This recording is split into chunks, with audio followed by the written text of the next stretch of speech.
Okay, so we've got a good number of people signed on. Thank you all for coming. This is Rick Harnish. I'm the Executive Director of the High Speed Rail Alliance.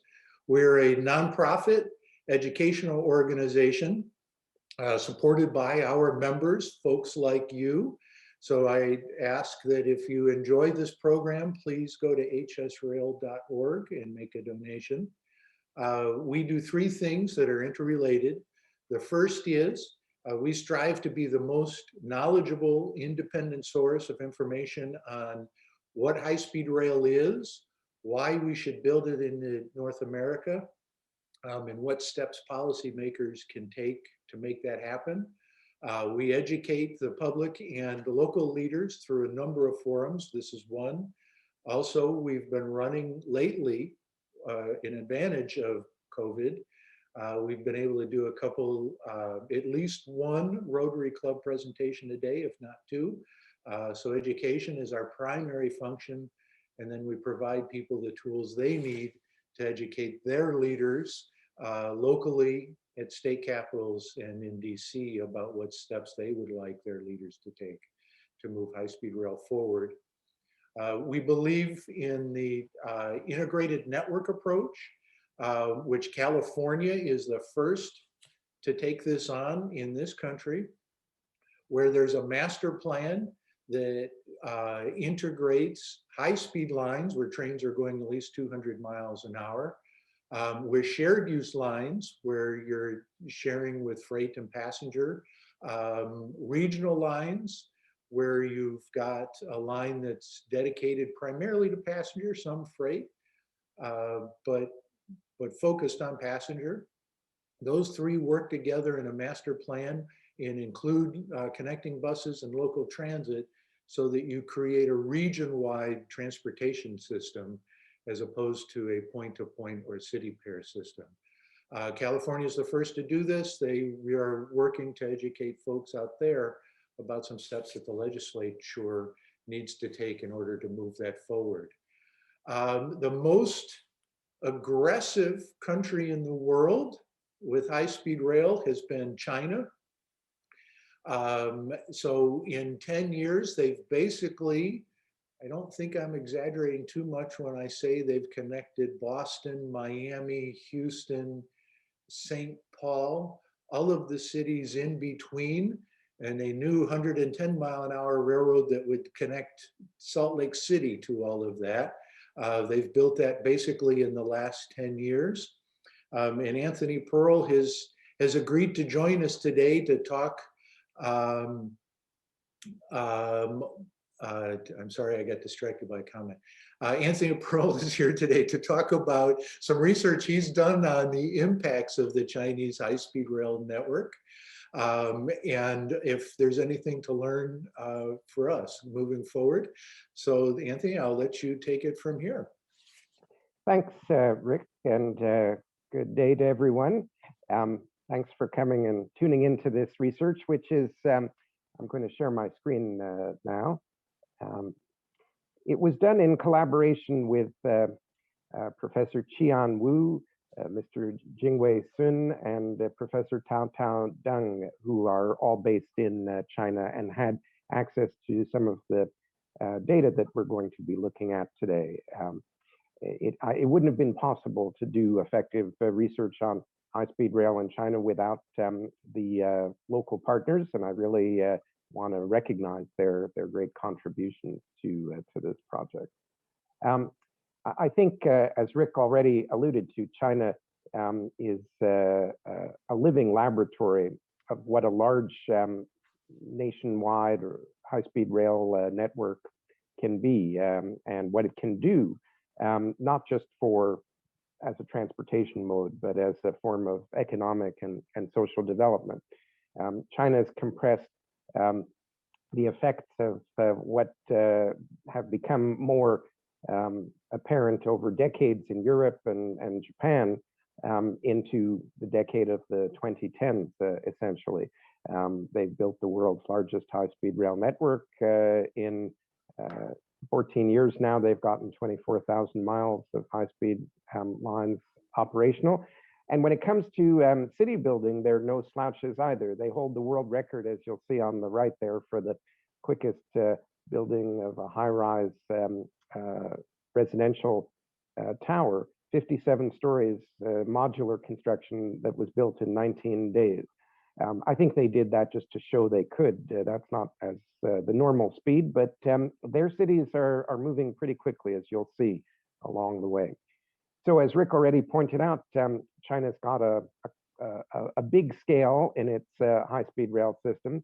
And I think that because it's so big, it's also different, excuse me, getting ahead of myself.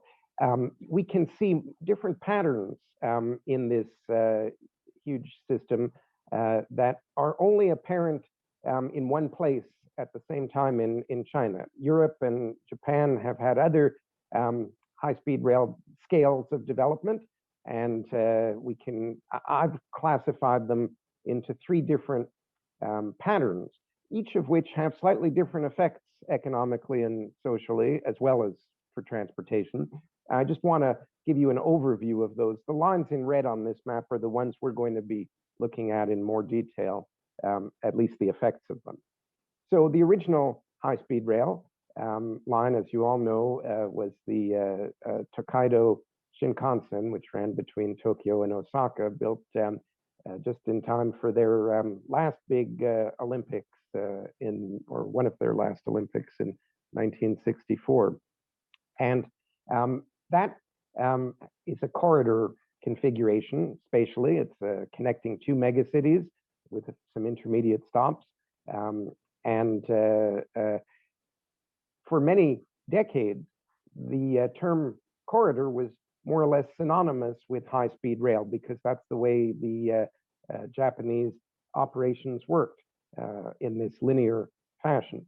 So we have the Northeast Corridor in the United States, and in the Midwest, one often hears about the Chicago to Detroit or Chicago to St. Louis or other corridors.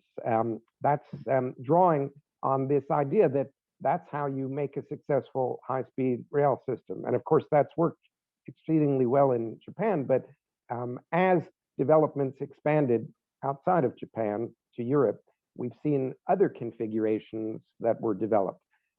France started out with a Paris to Lyon line, a corridor, if you will, but they quickly developed it into something that's going to be much more familiar to people who work or use air travel in the United States or other places as well, a hub and spoke model, which allows for networking and interconnection, in this case based around Paris, going into other countries, Switzerland first, then Belgium, and even the UK through the Channel Tunnel. So that model of development evolved and has been expanded across Europe.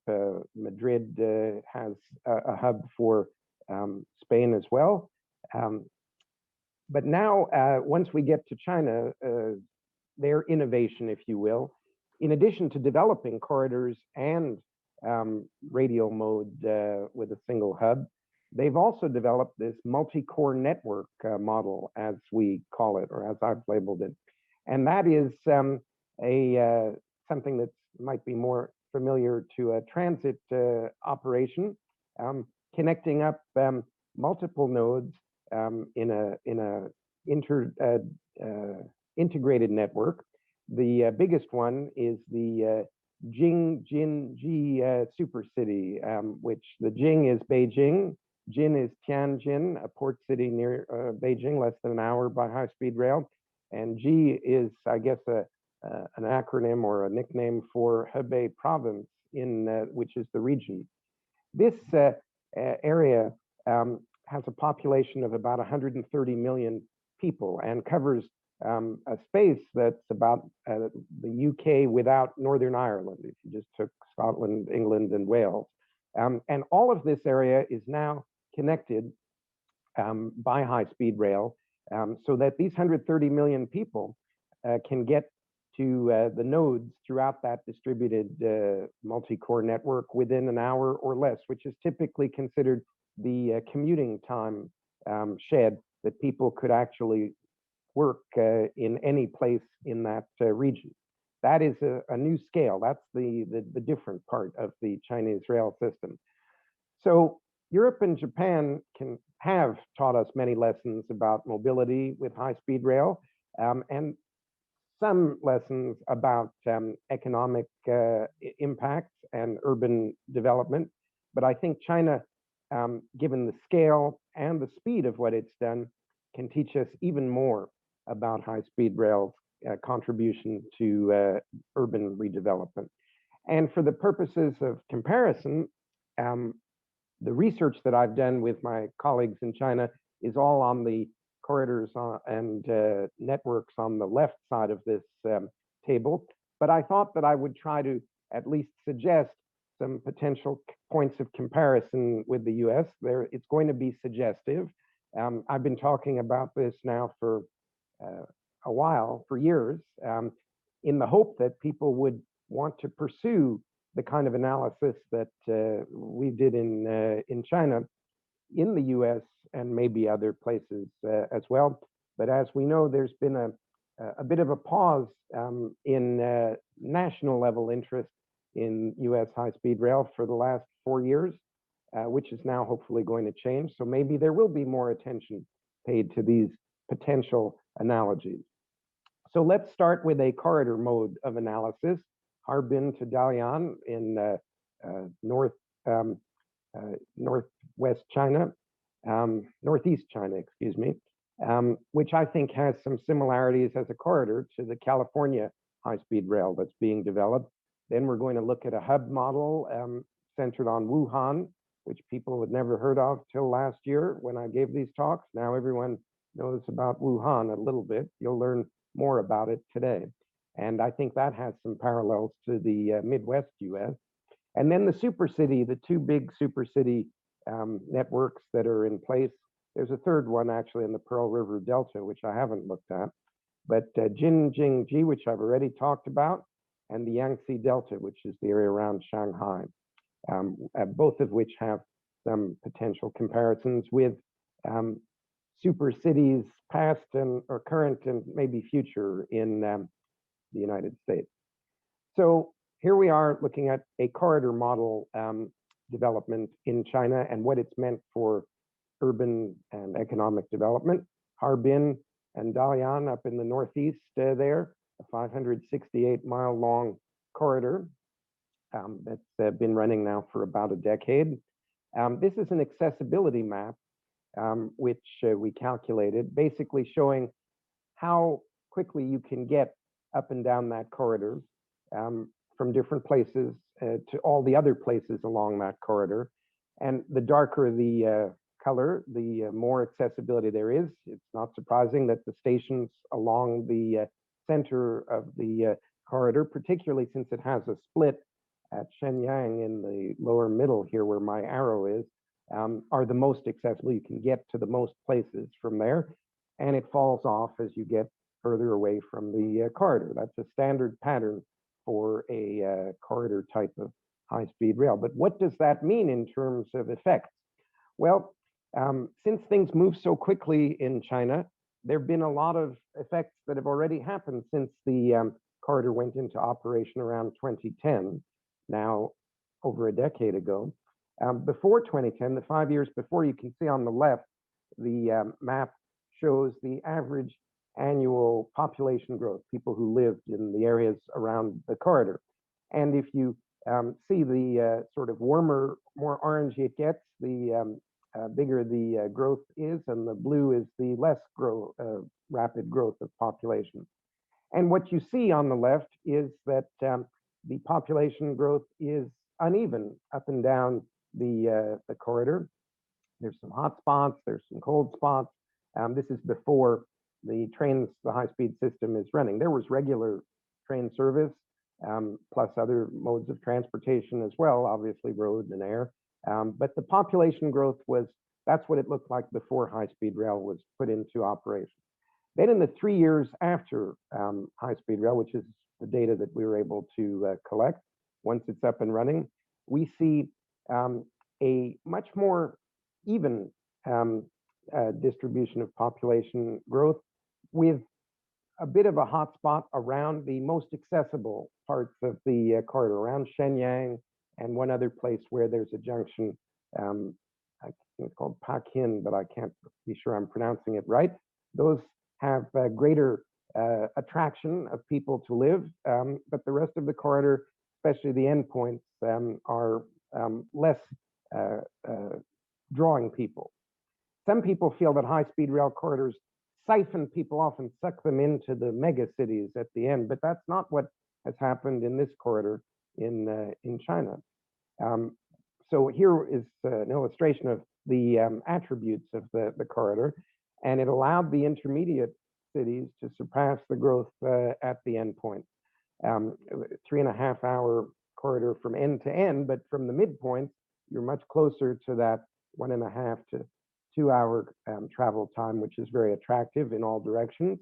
And as you might know, much of, not all, but many parts of the Chinese high-speed rail network do share operations, parts of the infrastructure with freight and other types of passenger rail. When it comes to thinking about this corridor, it's about a third longer than the California Bay Area to Los Angeles metropolitan area. And the cities, note that Harbin and Dalian are both much smaller, as you'll see here, compared to Los Angeles and San Francisco, which are more than double the size. And the corridor is a bit shorter, so the travel time is a bit lower. But what might we expect when California does finish building out this corridor? Well, the Bay Area and the Los Angeles basin, megacities at both ends of the corridor might not grow as rapidly as if we take the experience from China, but there could be quite a lot of economic and population opportunities in the Central Valley, such as Fresno or Merced or Madeira, those sorts of places. Sorry about my phone, I should have unplugged it. I'm gonna have to let that ring while we're waiting. Anyway, from Fresno, it's about an hour to the Bay Area once the high-speed line is complete. And the affordability of housing in the Central Valley compared to either end of the corridor is quite significant. So I would say that there's a good chance that high-speed rail in California will bring population in search of affordable housing into its Central Valley area and actually thereby help the economic development opportunities of the less affordable living spaces at either end in the Bay Area and in the Los Angeles basin. If Silicon Valley has another big growth spurt in it, there's not going to be the room to affordably house people to participate in that in the Bay Area. And now, as we're all discovering with Zoom and other technologies, telework is flourishing. So there could be lots of people moving into that Central Valley and commuting occasionally, maybe 1 or 2 days a week on the high-speed train, or maybe even more frequently, and contributing to the economic development in northern, well, in the Bay Area and in Southern California, without struggling with the affordable housing crisis there. Now we'll go to Wuhan, a hub and spoke hub in a high-speed rail network. There's about 650 route kilometers of high-speed rail that converge at Wuhan. Here is the Wuhan hub railway, high-speed railway station. Lots of quick and easy transfers, as you can see from the way it's been designed. I've not been there myself, but it looks like a very easy connection point as you come in on the spokes, and then quick, much easier than say O'Hare Airport in Chicago might be. There's a lot of economic activity and a lot of people in that region that are all connected up at this hub, as you can see. And as you would expect when you do the accessibility calculations, it's concentrated most heavily at the center. Wuhan is the most accessible part of the region, but anywhere along the spokes where the high-speed lines fan out, are also pretty accessible, especially the shorter distances on those spokes going to other parts of the network. What have some of the effects of that been? Well, here we see not people, but GDP growth before high-speed rail in the Wuhan area and the hinterland that the hub connects out to. And you can see that before high-speed rail, again, the growth was uneven. There was hotspots in the south and in the west end, and even warmer spots at the other parts of the periphery, and there were some cold spots as well. So it was a mixed bag before high-speed rail in the region.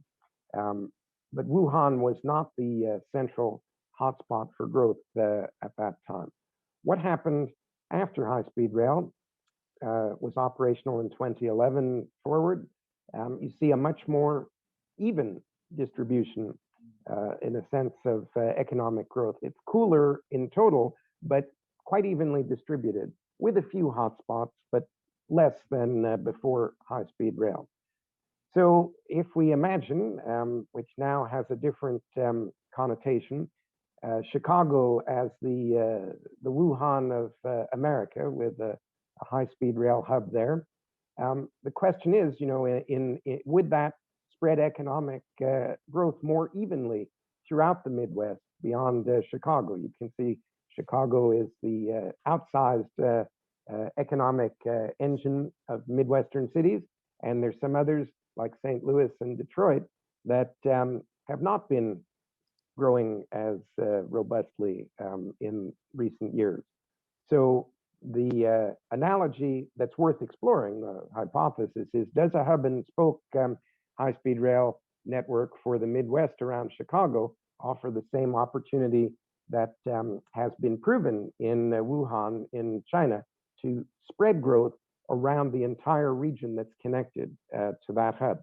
I would think that would be a very attractive analysis to undertake for mayors and governors in some of the surrounding states outside of Illinois, or even downstate Illinois could be part of it too, to show that the benefits, the biggest economic benefits of that kind of high-speed rail will be spread quite well across the Midwest region.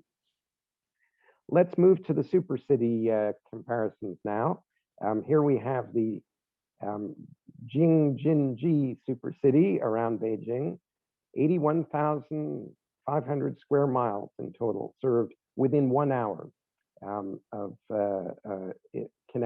interconnection by high-speed rail. It's a work in progress. You can see here on the accessibility map that the accessibility is really strongest at the capital city, not surprisingly of Beijing, and along the high-speed rail corridor, Tianjin, and some of the other cities in the Hebei province. But it falls off a bit after that. These developments, if you think the high-speed rail was built quickly, the bedroom cities for commuters on that are being built even faster relatively to the rest of the infrastructure. So here is a bedroom community on the high-speed rail line that has dozens of 30, 40-story high-rise buildings that have been constructed, but they haven't even put in paved roads yet for local mobility. It's a very unusual image for North Americans or Europeans, let's say. We wouldn't expect that, but I imagine that there was a time in Chicago's history or other US cities in the 19th century where lots of buildings were going on and lots of development was happening, and the local public infrastructure like roads and water and sewer were still catching up with it. And that's what's going on in this super city. And that's going to have to be fully built out to realize the full potential of the connectivity. But another part is the intermodal connections. When you have 130 million people using high-speed rail the way millions of people in North America and European cities use, say, a metro or a light rail for daily regular transportation. The intermodal links are going to be taxed. This is maybe a pre-pandemic shot of a high-speed rail station in Beijing. There's a lot of people using these facilities, and to get to where they're actually going, the so-called first and last mile, especially the last mile in the urban cores, is taxing the connectivity and the local infrastructure quite considerably. And I think there's going to have to be, to fully realize the potential of this network, there's going to have to be some innovation in intermodal integration. Let's look at the Yangtze one briefly as well. That's the other super city where we collected some data on. And this one currently has the greatest high-speed rail accessibility in China. This is the pre-high-speed accessibility, pretty modest. They built 2.5 high-speed rail lines, much greater accessibility around that region. This is from 2014. People who commuted at least several times a week. I think it was more than twice a week, so three days or more, using the high-speed rail lines in the region, and you can see that it's picking up quite a bit. This is the economic growth rates in the region after high-speed rail is operational, and you can see that in this super city, the longer distance communities, the ones at the periphery, have had the fastest growth, probably driven by more affordable housing and location costs. And on industrial development, you also see that it's out at the periphery that the growth has been faster. So those are some initial evidence from this. And if we look at North America, again, hypothetically, where would a super city option with high-speed rail be most apparent? That could be in California and Nevada if the two high-speed rail programs that are under development there are effectively linked up with all the other integration that Rick already mentioned. You would have connected up in that super city high-speed rail configuration over 37 million people and almost 2 trillion in economic activity. I think that I'll close by saying that, you know, these are early evidence from China and speculation about where to look and what might you want to look for potential analogs or relevant points of comparison in the US. I think we're still all facing quite a learning curve, because China's super cities, what will actually come out of that connectivity is on a different scale than has happened in human history to date. The biggest 1 hour travel shed for surface transportation in the world is the metropolitan Tokyo population, but this 130 million is 3 times the size of that, and it's 4 times, just for reference, of the population of the Benelux region, which isn't entirely connected within an hour, but this would be. So I think we can expect some new results, things that are worth paying attention to in terms of the way people live, industrial activity, and economic commerce. And whether it's China or the United States, I think there's a lot of knowledge to be gained and opportunities to be developed for our future urbanization. Thanks very much. Thank you. I'll start off by asking, have you looked at long distance travel? This was primarily how cities become one. Have you looked at all at how long distance travel was impacted or changed? No, I can't say that we have. I'm sure there have been impacts. The one thing that I think might be relevant for the United States in this sort of perennial battle maybe that's not the right word, tension maybe, or rivalry, I'm not sure, between freight and passenger rail on the Amtrak network, and for that matter, on the Via Rail network in Canada. China found a significant productivity increase in their freight rail system after they moved a lot of volume of passenger travel onto the high-speed rail network. In other words, high-speed rail did open up a significant opportunity to move freight by rail in China, which they've done. And that's something that might make some of the US host railroads interested in this program, because there's real evidence that it has some significant impact. Excellent.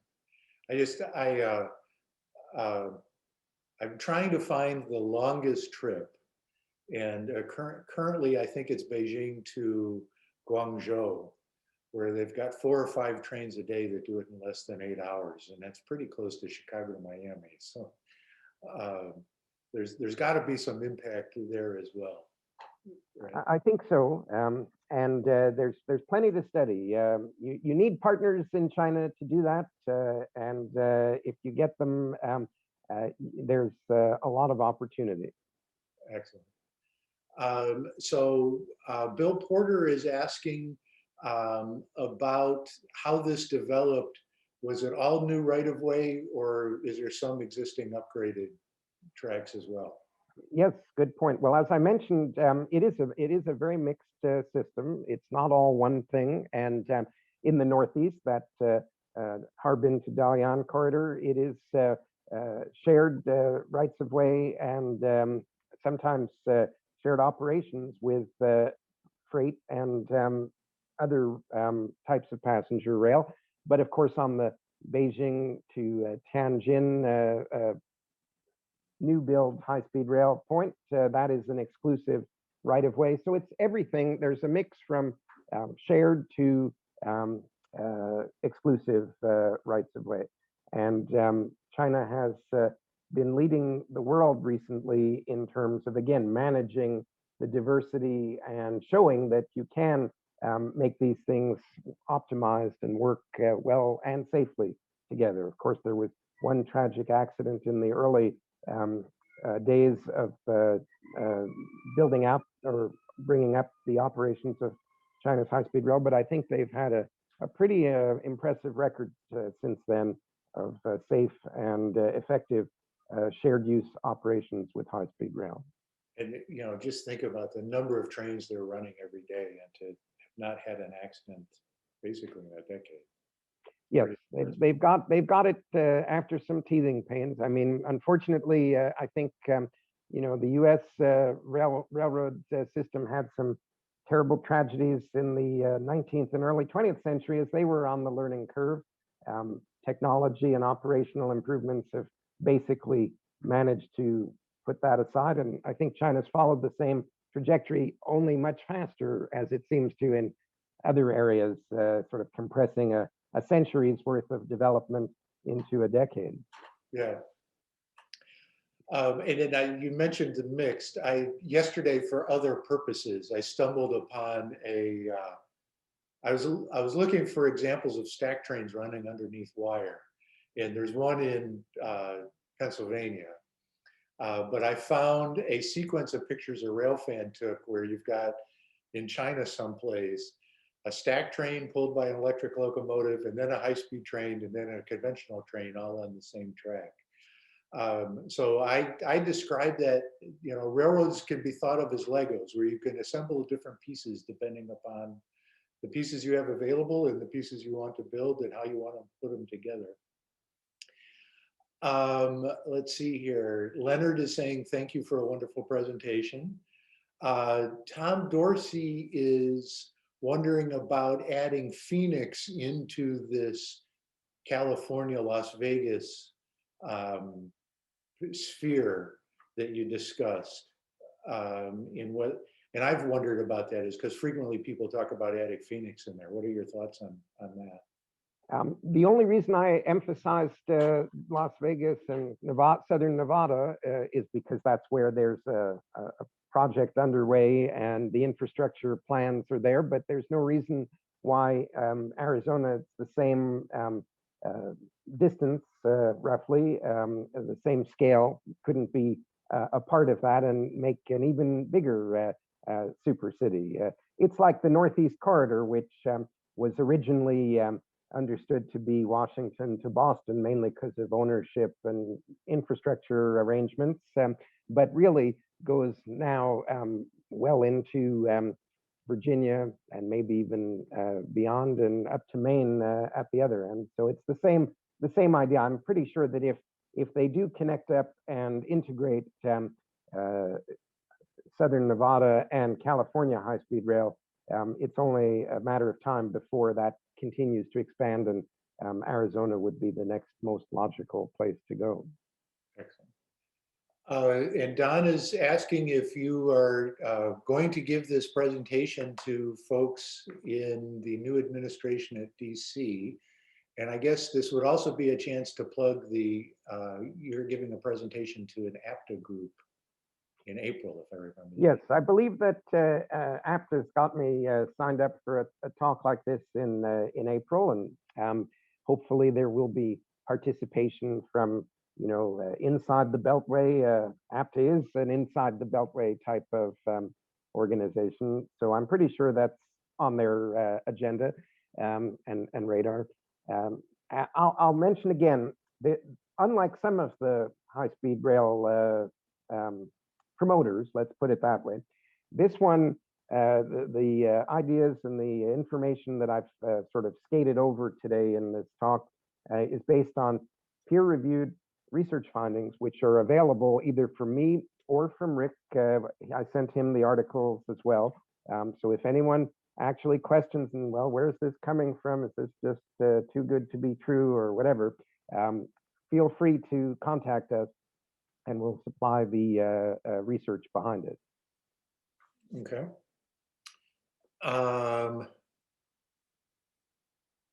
So there's a different, I'm not really sure what the truth is, but there's a belief that it's easier to get the land acquired for the right-of-way in China than it is here. Do you have a view on that? I mean, if that makes it easier to do it there? I would put China's high-speed rail national network in the same category as the US interstate highway development in the 1960s. It started in the late 50s, but basically a lot of infrastructure was built in a short period of time with a booming economy and lots of public resources behind it, and a light touch in terms of environmental and community impact regulations and management procedures, I suppose, mitigation procedures. And we've seen the impacts of that in the interstate effects on urban areas, certainly. And I think there have been some impacts in China as well, although less in the urban areas. And in general, high-speed rail shares access into, an inner cities with existing rail rights of way. It's a compatible integrated system. But yes, I would say that maybe the best way to put it is not that China has not done enough, but that the US and European countries have built in many more mitigation requirements and procedural requirements that make it not possible to build a 24,000 mile system in a little more than a decade. That's just not compatible with the way in which it's done here. So it's not a case of just transplanting, I've never advocated say, well, let's just take the China model and do it somewhere else. We have to adapt and draw the lessons that make it work within our context and figure out how to do that. It will take longer. It will probably cost more upfront, but it might have fewer negative impacts but in China, the negative impacts, the net, so to speak, between the negative impacts, which are real, and the positive economic benefits macro level are like the interstate highway system. I think we have to say that as much as some cities were shortchanged by the highway bulldozers that destroyed neighborhoods mainly of color and of less advantaged people, the net benefits in total of the interstate highway system outweighed those costs. The problem is there was no equity and justice in it, in the sense that the people who bore the burdens and paid the price for having their neighborhoods bulldozed never got the benefits, or didn't get much of the benefits, and the people who lived out in the suburbs got lots of benefits from the highway. So that's where we have more mechanisms in place, hopefully, to prevent that inequity from happening in US high-speed rail development. But that will change the speed and the pace and probably the cost of developing these systems here. Yes, and I do remember a story about a guy being, he didn't actually pull the trigger, but he was sitting in his lazy boy in his living room, and the sheriff came and they carried him out in his lazy boy with his shotgun loaded on his lap, and they carried him out of his house so they could tear it down for the I-55. So certainly we were a little heavier handed back then. And it's frustrating that the folks who wanted to slow that process down figured out how to slow it down, but not how to really change the final outcomes. And it made it difficult. But someone is asking if you looked at Texas and compared it all to these, or have any thoughts on Texas? Well, the Texas, so far, what's happening in Texas is very much in the corridor mode, and I think it's not surprising that it's being bankrolled, if I can use that term, by Japanese export investment organizations at the moment. That's what's gotten the project this far, and I imagine it will diversify. But Dallas to Houston is a corridor. They're trying to make Dallas like I don't know which is which, one like Osaka and the other like Tokyo, and just connect them up as quickly as possible. So I would expect the effects of that would be most similar to the Harbin Dalian example that I gave, which would mean that somewhere between Dallas and Houston, I don't know where, some community where there's a stop is going to have a lot of economic and social opportunities from that, because they will be an hour or less from each end of the system. And there's a lot of people who might like to work and live in a community where you could get to either big city at the ends of the corridor very quickly and conveniently that way. Yeah. Lance had asked a question about positive train control on the Chicago to St. Louis corridor. I will say I'm doing a presentation on the progress of that corridor next week at the same time. Positive train control is installed, and they're testing it right now for 90 miles an hour. It's an operation for 80 miles an hour. They're testing for 90. We can learn more about that next week. MJ is asking about maglev, and there's not very much of that. Just a small segment in Shanghai that's running at high speeds, and Japan is building one.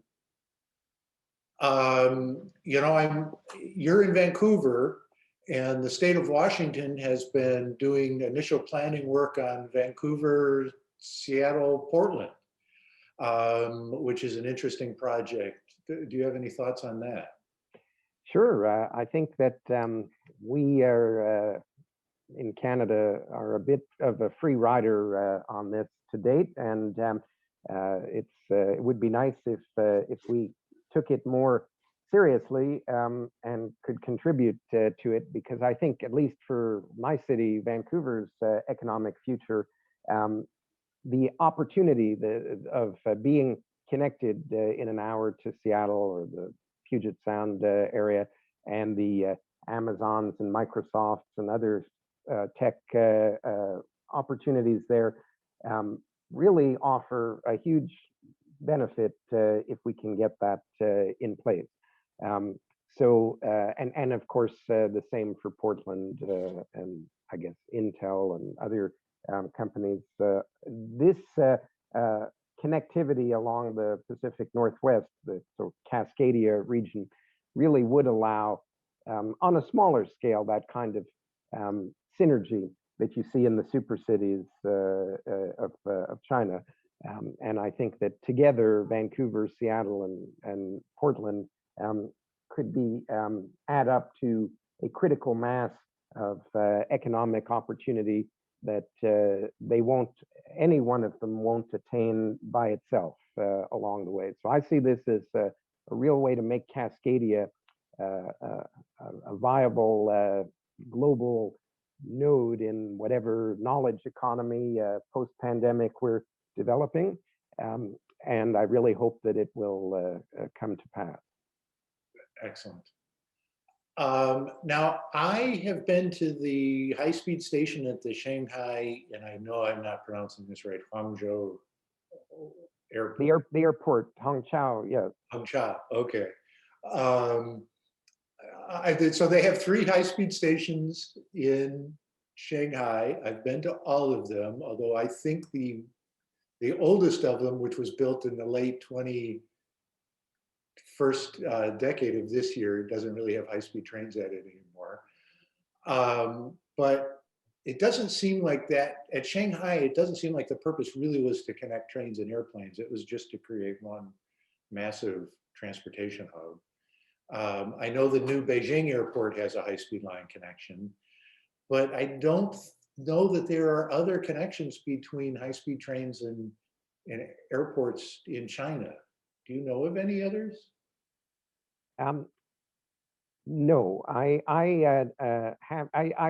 earlier in my career, I did a lot of work on high-speed air intermodal connections, and I'm happy to share that another time. I wrote the definitive piece on how high-speed rail was brought to Paris Charles de Gaulle Airport, which was not an easy feat from a policy point of view, because the airlines and the railroads, both of which were government owned at the time, were rivals, saw each other as rivals, at least until some changes happened. But anyway, back to China, I don't think that there is this view of a sort of an integrated national rail and air system quite in place yet. I think the potential is there. The ability to sort of add links or connection pieces to the national high-speed rail network to bring in the airports is certainly possible and could be added in. Unlike, or maybe less like the US, where I think it should be integrated in from day one. I hope that that high-speed rail line that sort of goes up the peninsula, I know it stops very near to San Francisco International Airport, and I hope there will be a very solid connection between that station, whose name escapes me at the moment, Burlingame maybe, or one of those stations. I've seen it, and there you can see where the trains will fit in. But right now there isn't a quick, direct way to get from there into the airport. I hope that will come in time to make that synergy possible. And I think, again, China will add that piece on probably in the next decade, or maybe later this decade, as they build out the system they've got. Okay. Yeah, at Hangzhou Airport, going back to that maglev question, I've been there 2 or 3 times, and you've got the rail section over on the west, the air section on the east, and then in the middle you've got the maglev section where there are no maglev tracks. That's a very interesting airport station there. And then tying that back into kind of like at Guangzhou, we went and we were wondering, well, why is Guangzhou South the main high-speed station? It's really far from downtown. And somebody pointed out that's because the rail line goes on a circle around the outside of the development rather than trying to cut through. So that goes back to that question about taking land. Taking land and also tax revenue. People need to understand that in China, municipal governments do not charge property taxes by and large. It's a very different financial system than the US. The way they pay for their cities currently, and it's a bit of a shell game that will eventually, it's not sustainable, is by selling land or leasing land from municipal governments for development. And so that creates a great incentive for all the local municipalities to want to have high-speed rail in new areas where they can sell land and get the revenue from that to keep the wheels turning on their city or lease it. The land in China is rarely sold fee simple. It's usually 50 to 99-year leases. And those leases payments, which are spread out over time, are the equivalent of property tax revenues for municipal governments. And they charge a lot more for the newer leases than they did in the inner city older areas, which are all leased out now for the next 50 plus years. So that creates an incentive, you might say, toward new development, peripheral development, and some might even say sprawl. And that's an effect of the municipal taxation system in China, which probably will have to evolve. Eventually, even in the 130 million area the size of the UK, they're going to run out of land to lease to pay for the urban budgets that are there, and they'll have to come up with something else. So, you know, Strong Towns is a group that I really respect a lot.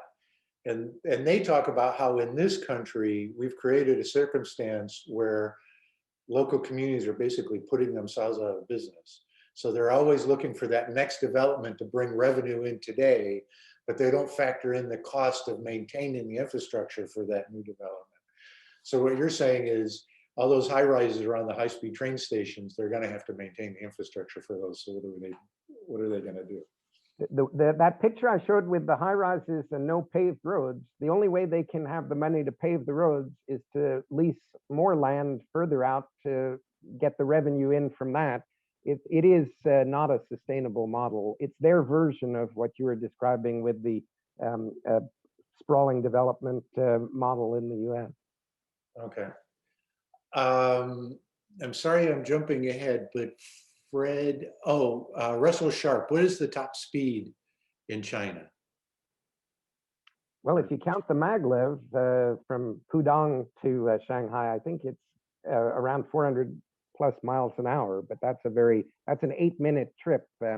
It was built as a prototype in a sense, and the Chinese, the way I put it, which is a little bit flippant, is that, you know, they sort of checked out all of the intellectual property of all of the different technologies for high-speed rail from Europe, from Japan, and the maglev from Germany. And they decided what they liked and wanted to borrow, let's say, or appropriate. And they decided that maglev was not worth borrowing further. So their high-speed rail technology, they claim, I'm not an engineer, amalgamates the best of all the European and Japanese technology. And I think that one reason that they didn't go for the high-speed maglev is the infrastructure costs in urban areas. Even the Shanghai one only goes to a relatively big now peripheral development called Pudong on the edge of the traditional Shanghai city boundary. Even in China, we talked about the limited environmental regulations and stuff. They could not politically put a 400-mile-an-hour maglev into a built environment. They had to stop it where the development, now there's been more development around it a bit in Pudong, but they had to stop where that development started because it was not possible to build it further in without tunneling and that triples the cost even in China. And when they looked at that on a national scale, they said, no, we can get as much benefit from the high-speed conventional technology at a much lower cost. One of China's great innovations has been to lower the cost of high-speed rail infrastructure construction, and they found the sweet spot in terms of speed and value for the infrastructure that it generates. That's a lesson we can learn from too, I think. And then watching those machines where they just take those precast bridges and put them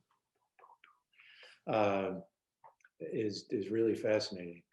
So the top speed right now is on the Beijing to Shanghai line at 217 for conventional. That's also the fastest average speed train from Nanjing to Beijing. Fred Boner is asking, what's the effect on the annual New Year mass migration, or as I call it, Thanksgiving times 100 in China? It has enabled more people to move more easily at peak periods because it's added a lot of capacity to the system. Of course, now things are, I read somewhere that New Year's travel in China is down 74% this year because of the pandemic, even though it's not as bad there supposedly as in other parts of the world. So I guess that capacity is beyond what they need now. But even with the growth, economic and social development that's going on there, even adding all this mobility capacity, it still fills up every year normally outside of pandemics. But it does allow people to stay connected nationally. I remember President Obama's, I think it was one of his early speeches, maybe his inaugural address or maybe his first State of the Union address. He talked about putting high-speed rail that would be accessible to 80% of the American population. And that seemed like a dream and also a point of derision from the opponents or the skeptics of it. They sort of laughed at that. That's essentially what China has done. That network that I illustrated and Rick spoke about at the beginning reaches 80% of China's population. 80% of them have access to this mode of mobility, and it's a big part of the sort of sustainable social transformation of China. They basically figured out that they couldn't meet the needs of that size population with future economic growth and expansion of the middle class with driving and flying as the sole modes of transportation. And so they've found a way to do it more sustainably. And I don't think that is a bad model to the principle, at least, of 80% of the population being connected would be a great one to aspire to. I still think in the United States as well. And, you know, I wish I could prove this was true, but I was told by a railroad magazine publisher based in Shanghai that China wasn't really that into high-speed rail. The Minister of Railroads was designing high-speed rail, but he was telling everybody it's just 125 miles an hour, right? But then during Spring Festival in 2008, they had a massive snowstorm that basically shut down the country. And so that was part of the decision tied in with needing a stimulus program in 2008 that persuaded them to go big on high-speed rail. It might be true, I don't know. Well, I think one thing that the evidence does point to, at least at the macro level in China, is that there is a tipping point when the demonstration effects of we can talk about it. I can do research. I've written books. Other people have done even more work on this. But seeing is believing, and there's a point at which it becomes apparent, even to people who are not all that imaginative necessarily, of what high-speed rail can do for a society. China experienced that around 2008. They were sort of making some attempts and doing things, but it sort of reached a tipping point. To me, the most interesting question is what that point will look like in North America. It happened in Europe too. I can't give you the exact date, but maybe it was the Channel Tunnel or integrating the, sort of France and the Benelux and other countries together. Or maybe it was some other critical matters and now a trans-European high-speed rail understanding that this is what they want to do. So what will it be? Will it be hooking up the California and Nevada projects? Will it be something else? Will just be a few of them in different parts of the country, creating enough cumulative awareness? It's going to happen some point, and we'll certainly know it when it's in the rear view mirror. Then we'll say, well, that was what it took. But something will be that tipping point where people who currently just don't get it and aren't really interested in thinking about it abstractly will understand once it's concretely demonstrated. Yes, and the tipping points that might be on the horizon are a train station at Disney that connects to the airport in Miami, or a high-speed train out to the casinos at Las Vegas. And I do believe that getting trains operating in the Central Valley ASAP would create that tipping point as well. So we've gone past an hour. I really, really appreciate you taking your time today. I'm sorry to all the folks who asked questions that we didn't get to, but hopefully this was very valuable. Again, if you found this valuable, please go to hsrail.org and make a donation, and we'll talk again soon. So thank you. Thank you, everyone.